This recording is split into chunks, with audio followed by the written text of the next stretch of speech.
La maternelle répond à des orientations qui sont assez précises, définies dans les EO. Vous pouvez les trouver très facilement. On les détaillera aussi, mais plutôt un peu dans cette partie-là, et on y reviendra aussi dans la deuxième partie de l'intervention. Elle a des programmes qui sont très bien identifiés, correspondent à 5 domaines avec des contours super précis. C'est vrai que la maternelle, on débarque en maternelle, on a un peu peur, surtout si on n'a jamais eu d'enfant avant. Quand on débarque, parce que on a affaire à un très jeune public qui manque beaucoup d'autonomie, qui a une grande difficulté à maintenir son attention et qui a des besoins psycho-affectifs particuliers à cet âge-là. Alors, ce sont des enfants aussi qui sont extrêmement égocentriques, qui ont du mal à se décentrer. Et on obtient en règle générale des classes très hétérogènes avec des enfants qui sont vraiment très, très différents. Alors, c'est une école qui s'adapte aux jeunes enfants. Elle accueille les enfants et leurs parents.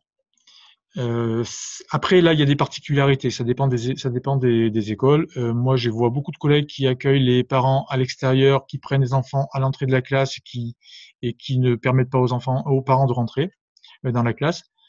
Je vois ça de plus en plus d'ailleurs.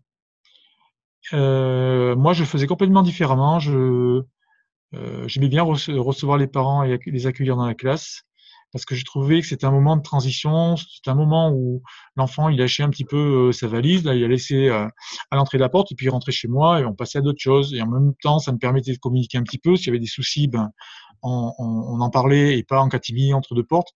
Donc c'était intéressant toujours de voir ça et même à travers le regard de l'enfant qui en général observe beaucoup les choses.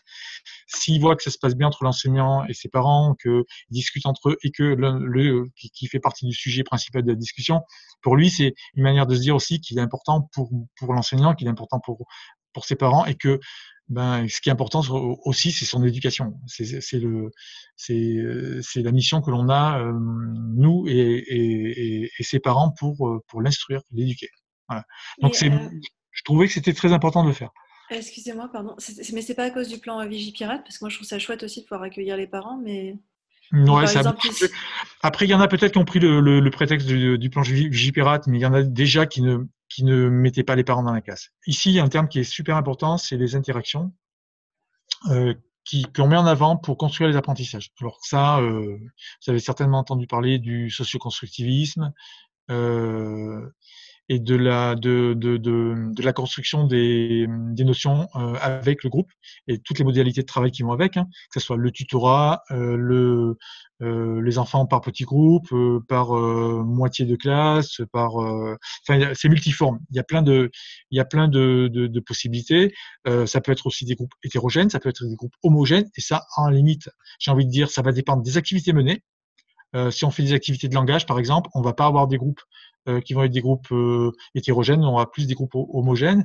Si on veut dans d'autres activités mathématiques, par exemple, faire jouer un petit peu l'émulation et permettre aux plus forts d'aider ceux qui sont un petit peu en dessous, les aider à évoluer dans la construction de leur savoir, on va faire plutôt des groupes un peu plus hétérogènes. J'espère que j'ai été clair, que je vous ai Ah bah carrément. moi, ce que je voulais, c'était de vous donner un peu l'esprit de travail en maternelle, les différents axes, les priorités essentielles qui sont le langage et toutes ces phases d'exploration qui sont nécessaires, qui partent toujours, d'où on part toujours du corps pour arriver vers des choses qui sont représentées et des choses représentées, mais toujours en intégrant bien les difficultés que les enfants ont au niveau de la gestuelle et de la motricité, puisque c'est compliqué pour eux. Ils ont des blocages que nous, on n'a pas. Les mouvements sont moins huilés, c'est moins souple. Et du coup, on arrive en maîtrisant tout ça et bien, à décomplexer par rapport à plein de choses aussi, à dédramatiser aussi par rapport à des situations quand on voit que ça n'évolue pas. Puisque la maternelle, le maître mot, j'ai envie de dire, il faut savoir prendre du temps, parfois pour en gagner par la suite.